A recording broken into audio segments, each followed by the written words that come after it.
نیا جو ایک میپ آیا روڈ میپ افغانستان کا، اور آف کورس میرا نیکسٹ کویشچن آپ کو معلوم ہی ہے، دیٹ از اباؤٹ آرٹیکل 27.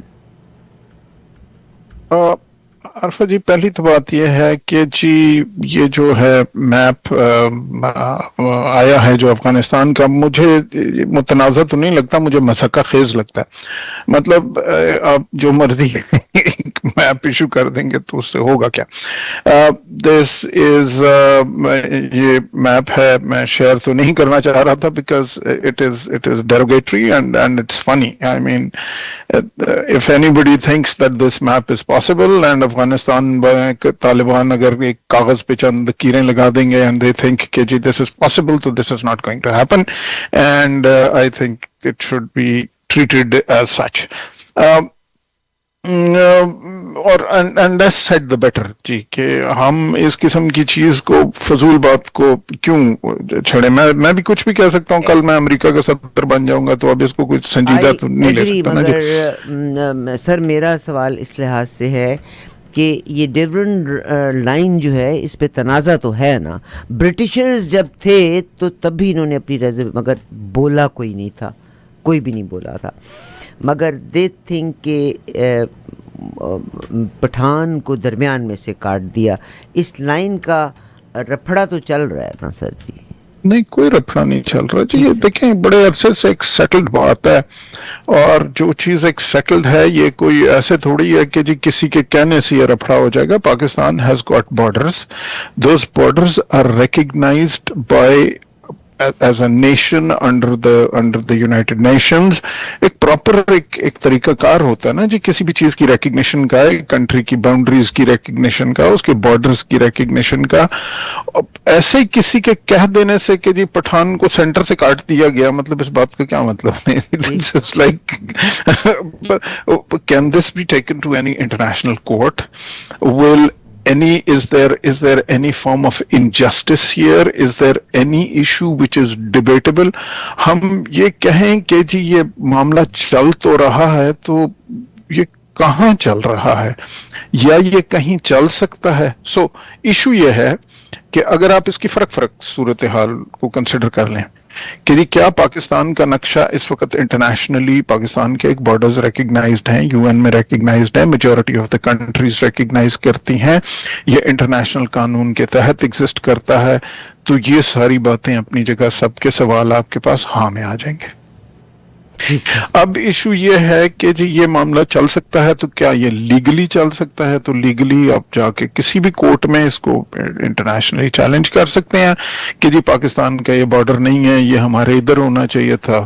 تو اس سینس میں بھی یہ نہیں چل سکتا. Good luck with it. I don't think anybody is going to this will have support from any quarters in the world جو لیگل طریقہ. اس کے بعد جس وجہ سے میں نے سب سے پہلے کہا تھا کہ یہ متنازع تو نہیں ہے، کیونکہ متنازع ہوتا تو آپ کسی فورم پہ جا سکتے، تو آپ اس کو اٹھا سکتے اور اس کے ریزلٹس آپ کو پتہ ہیں. So as I said, this is just a line on paper drawn by somebody, so it does not have a legal, valid, tangible state on ground. اب سوال یہ ہے کہ آخر میں صرف ایک چیز رہ جاتی ہے، وہ یہ ہے کہ جی طاقت کے زور پہ میں آپ سے یہ لے سکتا ہوں. ٹھیک ہے جی، تو ظاہر ہے اس کو میں نے مضحکہ خیز قرار دیا کیونکہ آپ لیگلی بھی یہ آپ کا حصہ نہیں ہے. اگر یہ ڈیورنڈ لائن بنائی تھی ایک زمانے میں گورا صاحب نے، تو اس وقت یہ اس سے پہلے کیا یہ افغانستان کا حصہ تھا؟ اس سے پہلے بھی یہ ڈیوائیڈڈ تھا. اگر ہم پھر اس سے پہلے چلے جائیں تو ایک زمانہ تھا کہ مہارانا رنجیت سنگھ صاحب کابل میں بھی موجود تھے. So at what point in time do we سے that this is a final border now? Because then انگریز کی اگر ہم لائن نہیں مانتے تو پھر ہم پاکستان کی انڈیا کے ساتھ لائن کیوں مانتے ہیں؟ یہ بھی تو انگریز نے بنا کے گیا تھا. پھر ہم کسی بھی ملک کی لائن کسی بھی ملک کے ساتھ کیوں مانتے ہیں؟ مطلب یہ ساری لائنیں پچھلے اس کا مطلب ہے کہ ہمیں یا تو ایک ٹائم فریم طے کر لیتے ہیں کہ اچھا جی پچھلے 200 سال میں جتنی لائنیں بنی ہیں وہ ہم نہیں مانیں گے. That's going to be a highly I don't know what to say to that issue, right? So that would leave just an issue of force. KG, we are saying that, hey, I've drawn this line. I don't agree with this border today. So I do not have any legal claim that I can prove in a multilateral forum like a United Nations. I don't have a legal right that I could acquire in an international court. So that leaves me with only one thing, and that is power. کہ جی میں اس کو طاقت سے آپ سے چھین سکتا ہوں. تو well, good luck with all three of those issues, you know. So اسی لیے میں کہہ رہا ہوں کہ مذاکرہ خیز ہے. This is a no starter. بس وہاں پہ ہر چیز ہی مذاکرہ خیز ہے. مگر اب سر یہ جو 27th امینڈمنٹ کی بات کر رہے ہیں, 26th امینڈمنٹ کی منظوری کے بعد وہ کہتے ہیں کہ جو چیزیں 26 میں رہ گئی تھیں اس وقت مولانا صاحب نے نہیں کئی چیزوں کو مانا تھا, ان کو ایکچولی پورا کرایا جاتا ہے. 26th امینڈمنٹ کے لیے جناب بلاول صاحب بھاگ دوڑ کر رہے تھے. 27th امینڈمنٹ کے لیے بلاول زرداری انہوں نے ٹویٹ بھی کیا ہے کہ جناب شہباز شریف صاحب کی ٹیم نے ان کو رابطہ کیا ہے, اور انہوں نے کہا کہ پاکستان مسلم لیگ نون کا وفد جو ہے وہ ان کو ملا ہے. اب اس میں جب اس کی دیکھ رہی تھی کہ آئینی عدالت کے قیام سمیت عدالتی اصلاحات کا معاملہ, یہ وہ پارٹ ہے جو کہ 27th میں omit کرا دیا گیا تھا یا نکلوا دیا گیا تھا. اس کا ایک حصہ ہے کہ این ایف سی میں صوبوں کا شیئر کم ہوگی. وہ کہتے ہیں جی پروونس کے فیڈرل کے پاس پیسے نہیں ہیں تو صوبوں کی جو اختیارات یا ان کو جو پیسہ دیا جاتا ہے اس میں کٹوتی کی جائے گی. Very strange. اس کا مطلب ہے کسی صوبے کو ہوگی تو پھر تو انتشار بڑھے گا. کیا فرمائیں گے آپ 27th امینڈمنٹ کو اگر آپ نے اس کی ڈیٹیل کو دیکھا ہے؟ سارے اس کے فرق کمپوننٹس ہیں جی. سو 27th کانسٹیٹیوشنل امینڈمنٹ میں اگر ہم یہ جو پہلا جو آپ نے کمپوننٹ لیا این ایف سی ایوارڈز کا, تو یہ 18th کانسٹیٹیوشنل امینڈمنٹ میں یہ طے پایا تھا کہ صوبوں کو ایک سرٹن اماؤنٹ آف پیسہ دیا جائے گا. اچھا, اب تھوڑا سا اس کے پیچھے چلتے ہیں. دیکھیے کینیڈا میں 3 tiers آف گورنمنٹ ہے. ایک وفاق کی حکومت ہوتی ہے, ظاہر ہے وہ اپنے کام کرتی ہے, فارن ریلیشنز, ڈیفینس, اس طرح کی پالیسیز, انٹرنیشنل ریلیشنز, کرنسی, یہ چیزیں ٹپکلی فیڈرل گورنمنٹ مینج کرتی ہے. اس کے بعد پھر پروونشل گورنمنٹس ہوتی ہیں, اور تیسرا ایک ٹیئر نارملی ہر جگہ ہوتا ہے, وہ ہوتا ہے میونسپل گورنمنٹس کا. سو وہ جیسے آپ کا سٹی آف مسیساگا ہے, آپ کی سٹی آف ٹورانٹو ہے, آپ کی فرق برلنگٹن ہے, ایٹسیٹرا, جو کہ پھر اپنے لوکل افیئرز مینج کر رہے ہوتے ہیں. بہت سے افیئرز, سڑکیں اور فلانا, اور پھر پراپرٹی ٹیکسز ان کے پاس جا رہے ہوتے ہیں, ایٹسیٹرا. پاکستان میں یہ پکچر بہت ون سائیڈڈ ہوا کرتی تھی, اور ہر اختیار بیسیکلی فیڈرل گورنمنٹ کے پاس ہوا کرتا تھا, اور پروونسز پہ یہ ٹرینڈ ہسٹوریکلی چل رہا تھا. اور ایوب خان نے جب 1 یونٹ کر دیا تھا تو اس وقت تو بالکل ہی پورا ملک ہی, مطلب آپ نے ایک یونٹ بنا دیا ہوا تھا.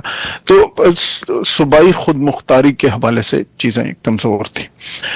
پھر 18th کانسٹیٹیوشنل امینڈمنٹ میں بہت ساری چیزیں, 18th کانسٹیٹیوشنل امینڈمنٹ ہم نے اس لیے کی تھی اس دور میں کہ وقت کے ساتھ ساتھ بہت جو 1973 کا کانسٹیٹیوشن جو پاکستان کا اگریڈ تھا, وہ بہت سے بیچ میں چونکہ مارشل لاء کے بہت سے دور آئے تھے, تو مارشل لاء کے جو لیڈرز آیا کرتے تھے وہ انہوں نے اپنی کانسٹیٹیوشن میں کافی ساری امینڈمنٹس کر لی ہوئی تھی. تو ان کو ریورس کرنے کے لیے ایک پیکج لایا گیا تھا 18th کانسٹیٹیوشنل امینڈمنٹ کا, جس کے تحت پھر یہ ایک این ایف سی ایوارڈ طے پایا تھا کہ جی ہم صوبوں کو ان کے اتنا حصہ دیا کریں گے. اچھا, یہ ٹھیک ہو گیا, وہ چل رہا تھا.